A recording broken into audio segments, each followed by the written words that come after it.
Taiwan monitors Chinese carrier group in Taiwan Strait. China tells Britain to stop efforts to enhance ties with Taiwan. U.S. carries out new strikes against facility used by Iran in Syria. UK royals plan for South Korean president's state visit to the UK. Norway finds world's largest phosphate deposit. Transgender people can now be baptized Catholic and serve as godparents. New Delhi plans to make rain to tackle hazardous smog. U.S. Smithsonian National Zoo's giant pandas fly home.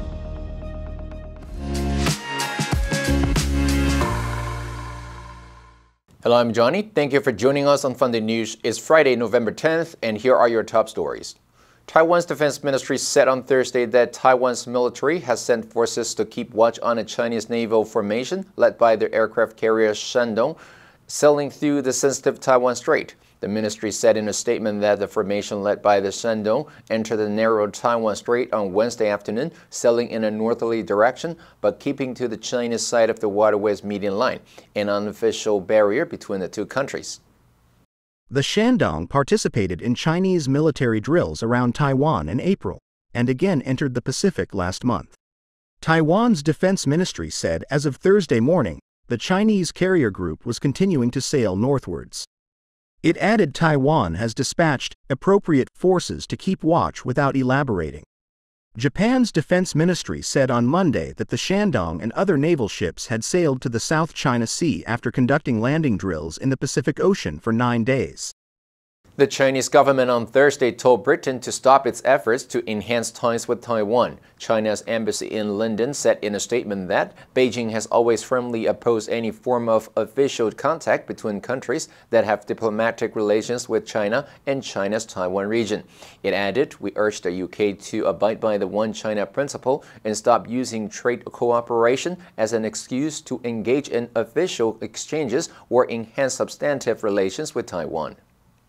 Britain and Taiwan both maintain de facto embassies in each other's capitals. Britain approved a sharp increase in exports of submarine parts and technology last year to Taiwan as it upgrades its naval forces. Taiwan and Britain on Wednesday signed a new enhanced trade partnership, and British Trade Minister Nigel Huddleston hosted Taiwan Deputy Economy Minister Chen Chern-chi for talks in London. London does not officially recognize the democratically elected government in Taipei.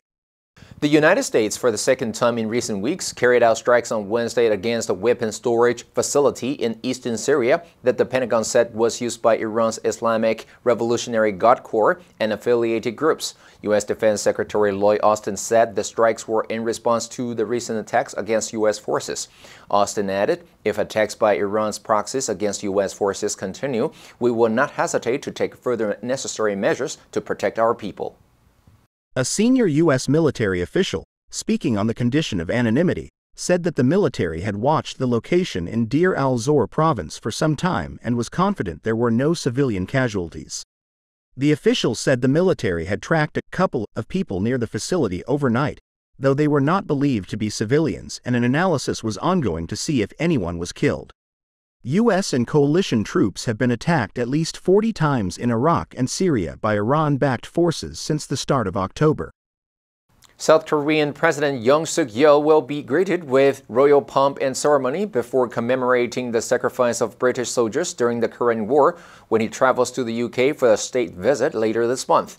Buckingham Palace said on Wednesday King Charles III and Queen Camilla will formally welcome the president and his wife, Kim Kyung-hee, on November 21st during a ceremony at a Horse Guards parade in London, where the South Korean leader will inspect a guard of honor. The Korean president and first lady will later take part in a wreath-laying ceremony at the Korean War Memorial to mark the 70th anniversary of the end of the war. They will then visit Westminster Abbey, where the president will lay a wreath at the grave of the unknown warrior.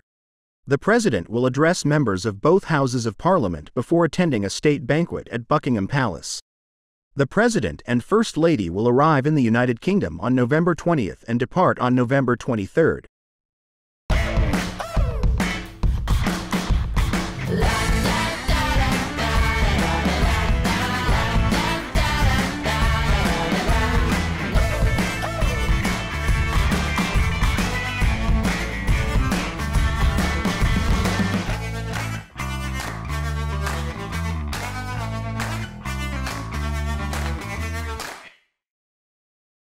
Norway has discovered a massive underground deposit of high-grade phosphate rock, which could satisfy the world's demand for fertilizers, solar panels, and electric car batteries for the next 100 years.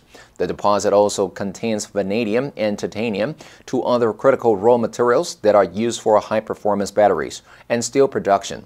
The discovery was made by a company called Norge Mining, founded by Swiss investor Michael Wamser, who obtained 5 licenses for the lucrative resource in 2018.